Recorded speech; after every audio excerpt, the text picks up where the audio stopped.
اعوذ باللہ من الشیطان الرجیم بسم اللہ الرحمن الرحیم۔ آج ہم قرآن پاک کا آغاز کر رہے ہیں اور سورۃ فاتحہ کا لفظی ترجمہ پڑھ رہے ہیں۔ سات اسم نام اللہ کے، الرحمن جو بڑا مہربان ہے، الرحیم رحم کرنے والا ہے۔ الحمد تمام تعریفیں، تمام شکرانہ للہ اللہ کے لیے ہے۔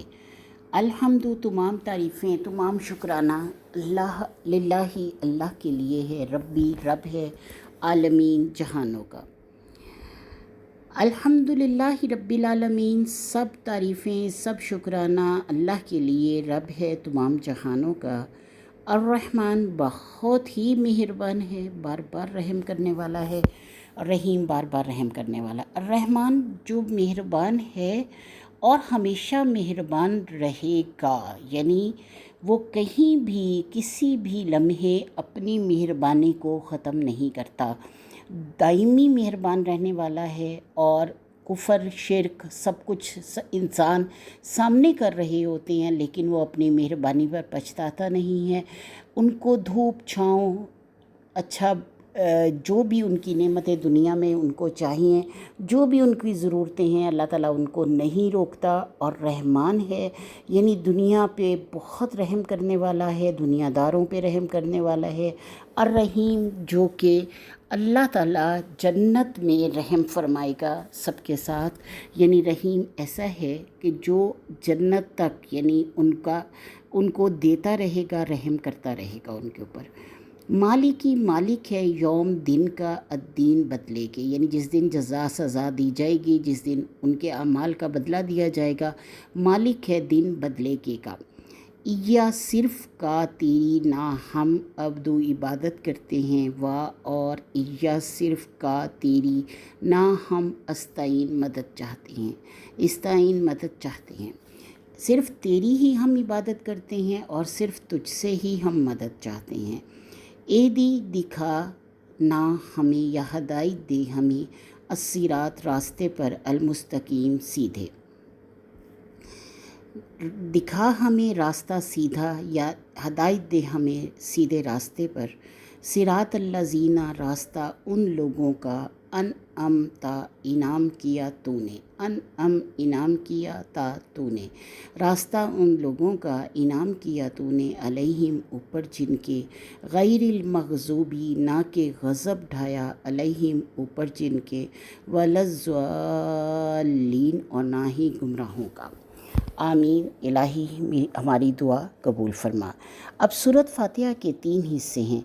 اس مبارک سورت کو آپ 3 حصوں میں تقسیم کرتے ہیں۔ پہلی 3 آیات میں اللہ کی حمد و ثنا ہے، آخری 3 آیات میں اللہ سے دعا ہے، جبکہ درمیان کی 4تھی آیت میں بندے کا اپنے رب سے ایک عہد ہے، ایک پیمان ہے۔ گویا یہ اللہ اور بندے کا ایک ہینڈ شیک ہے، یعنی ایک ایسا جو ہے ایگریمنٹ ہے، ایک ایسی چیز ہے جو کہ اللہ تعالیٰ اور اپنے بندے سے اور بندہ اپنے اللہ سے جوڑتا ہے۔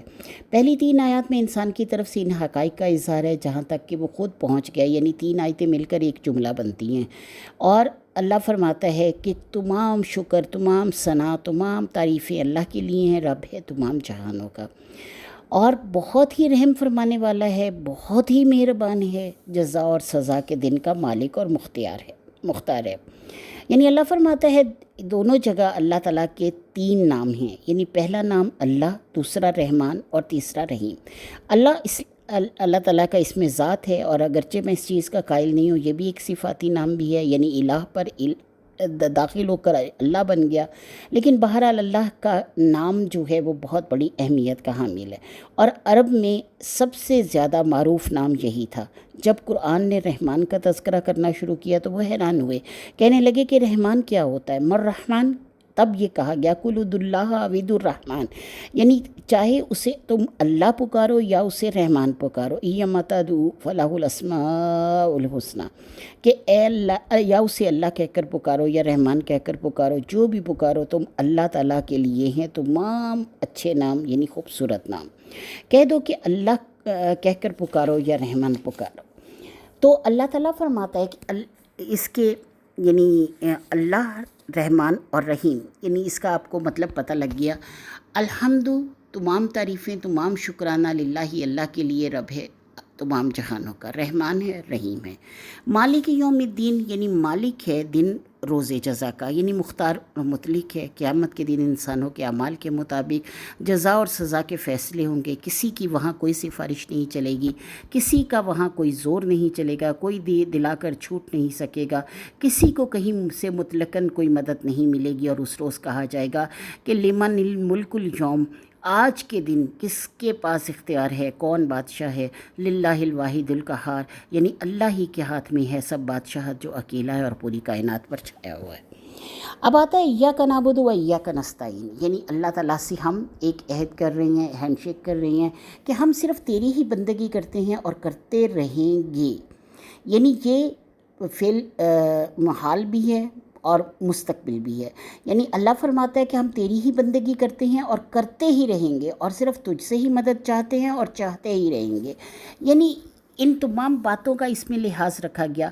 یہ بندے کا اپنے پروردگار سے عہد و پیمان ہے، اور یہ ایک ہینڈ شیک ہے۔ اس سے تعبیر کیا گیا کہ اس کا صحیح تصور ایک حدیث قدسی کی روشنی میں آتا ہے سامنے، جسے یعنی بعد میں آگے چل کے انشاءاللہ بیان کیا جائے گا۔ یہاں سمجھنے کا اصل نقطہ یہ ہے کہ فیصلہ کر لینا تو آسان ہے کہ اے اللہ میں تیری ہی بندگی کروں گا، اور لیکن اس فیصلے کو نبھانا بہت مشکل ہے۔ یعنی اللہ کی بندگی کے تقاضے انہیں پورا کرنا بہت آسان نہیں ہے، بہت مشکل ہے۔ لیکن جب اس مشکل کو ہم وہ کر لیتے ہیں، اپنے اوپر طاری کر لیتے ہیں، تو کیا کرتے ہیں؟ ہم اللہ کی مدد مانگ لیتے ہیں۔ یعنی یہ مشکل تبھی حل ہو سکتی ہے جب اللہ کی مدد ہمارے ساتھ ہو، اور اللہ کی مدد مانگنے کے لیے ہم نے ساتھ ہی کہہ دیا ایاک نعبد، یعنی ہم تیری بندگی کریں گے، کرتے رہیں گے، اور ایاک نستعین، اور صرف تجھ سے ہی مدد مانگتے ہیں اور مانگتے ہی رہیں گے۔ یعنی تیرے علاوہ ہم کسی کے سامنے نہیں جھکیں گے اور تجھی سے مدد مانگتے رہیں گے۔ تو اللہ فرماتا ہے کہ یعنی جیسے کہ آپ اس پہ لے لیں کہ آپ سورت پڑھتے ہیں، دعائے قنوت پڑھتے ہیں نماز وتر میں، اور کہتے ہیں کہ یعنی اللہم انا نستعینک و نستغفرک و نؤمن بک و نتوکل علیک و نثنی علیک الخیر و نشکرک ولا نکفرک و نخلع و نترک من یفجرک اللہم ایاک نعبد و لک نصلی و نسجد و الیک نسعی ونحفظ ونرجو رحمتک ونخشى عذابک ان عذابک بالکفار مہلک۔ اے اللہ ہم تجھ سے مدد چاہتے ہیں، تجھ سے ہی اپنے گناہوں کی مغفرت طلب کرتے ہیں، ہم تجھ پر ایمان رکھتے ہیں، تجھ پر توکل کرتے ہیں، تیری تعریف کرتے ہیں، تیرا شکرانہ ادا کرتے ہیں، تیری ناشکری نہیں کرتے، ہم علیحدہ کر دیتے ہیں اور چھوڑ دیتے ہیں ہر اس شخص کو جو تیری نافرمانی کرے۔ اے اللہ ہم تیری ہی عبادت کرتے ہیں اور تیرے لیے نماز پڑھتے ہیں، تیرے لیے سجدہ کرتے ہیں، اور ہم تیری ہی طرف کوشش کرتے ہیں، اور ہم حاضری دیتے ہیں، ہم تیری ہی رحمت کے امیدوار ہیں اور تیرے ہی عذاب سے ڈرتے ہیں، اور بے شک تیرا عذاب کافروں کو پہنچنے والا ہے۔ یعنی کتنا لرزہ طاری ہو جاتا ہے اس تمام دعا میں۔ زبان سے تو ہم پڑھتے ہیں لیکن ہمیں اس کا مطلب پتہ نہیں ہوتا، اور جب ہم مطلب پتہ کر لیتے ہیں تو ایسا ہو جاتا ہے کہ جسم جو ہے وہ اپنی حرکت چھوڑ دیتا ہے، ایسے لگتا ہے جیسے آسمان سے پتہ نہیں کتنی ہی رحمت آپ کے اوپر نازل ہو رہی ہو۔ تو اللہ فرماتا ہے کہ اس سورۃ فاتحہ کا تیسرا حصہ کیا ہے؟ اہدنا الصراط المستقیم صراط الذین انعمت علیہم وغیر المغضوب علیہم ولا الضالین۔ دکھا ہمیں، ہدایت دے ہمیں راستے پر سیدھے، اور راستہ ان لوگوں کا انعام کیا تو نے اوپر جن کے، اور نہ کہ غضب ڈھایا اوپر جن کے، اور نہ ہی گمراہوں کا۔ یعنی ایاک نستعین کی تشریح یہ ہے کہ آخری 3 آیتوں میں کی گئی ہے، یعنی اللہ نے ہی تشریح کر دی کہ ہمیں اللہ کی مدد کیوں چاہیے، اس لیے چاہیے کہ ہمیں اللہ تعالیٰ سیدھے راستے کی ہدایت دے زندگی کے مختلف معاملات میں، یعنی دوراہوں میں، سوراہوں میں، چوراہوں میں۔ یہاں ہم خود فیصلہ نہیں کر سکتے کہ صحیح کیا ہے غلط کیا ہے، لہٰذا اے اللہ ہمیں سیدھے راستے کی طرف ہدایت بخش، ہمیں دکھا سیدھا راستہ۔ اور اس سیدھے راستے کا کیا ہے؟ اللہم، یعنی اللہ تعالیٰ سے دعا کر رہے ہیں اللہم نور قلوبنا بالایمان، یعنی اے اللہ تعالیٰ ہمارے منور کر دے ہمارے دلوں کو ایمان کے ساتھ، یعنی اللہم نور قلوبنا بالایمان واشرح صدورنا للاسلامی، اور ہمارے سینوں کو اسلام کے لیے کھول دے۔ تو جب ہم اللہ تعالیٰ سے یہ دعا کرتے ہیں، اللہ کی طرف بڑھتے ہیں، تو اللہ تعالیٰ فرماتا ہے کہ میں تمہیں پکڑ لیتا ہوں، اور کیا تم نے کہنا ہے؟ راستہ ان لوگوں کا جن پر تو نے انعام کیا۔ سورۃ نساء میں اللہ تعالیٰ نے 4 انعام یافتہ گروہوں کا ذکر کیا ہے، من النبیین و صدیقین و شہداء و صالحین، اور اللہ فرماتا ہے وحسن اولئک رفیقا، اور اللہ فرماتا ہے کہ نبی، صدیقین، شہداء اور صالحین یہ بہت ہی یعنی اللہ تعالیٰ کے انعام یافتہ لوگ ہیں، اور انہی انعام یافتہ لوگوں کے راستے پر اللہ ہمیں چلانا، اور انہی کی رفاقت جو ہے وہ سب سے بہترین ہے۔ تو اے اللہ تعالیٰ تو ہمیں انہی کی رفاقت میں رکھنا، اے اللہ سیدھے راستے پر چلا۔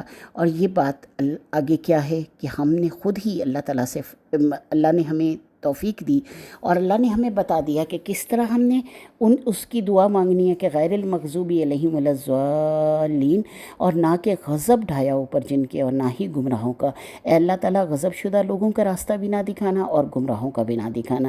تو اللہ تعالیٰ تو ہمیں اپنی جانب لگا لے، اپنی ہی طرف لگا لے، اور اپنی طرف لگا کر ہمارے تمام معاملات کو سیدھا کر دے میرے رب العالمین، کہ تو ہی ہماری بات سننے والا ہے، تو ہی ہمیں دیکھنے والا ہے، اور تیرا ہی فیصلہ سب سے بہترین ہوتا ہے، اور تو ہی جو عطا کرتا ہے، جب تجھ سے مدد مانگی جاتی ہے تو ہی جب عطا کرتا ہے تو وہ ہمارے لیے سب سے بڑی بات ہوتی ہے۔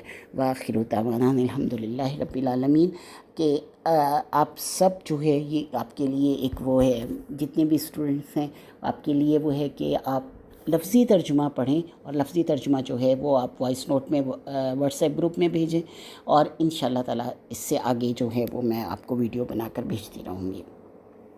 وآخر دعوانا الحمدللہ رب العالمین۔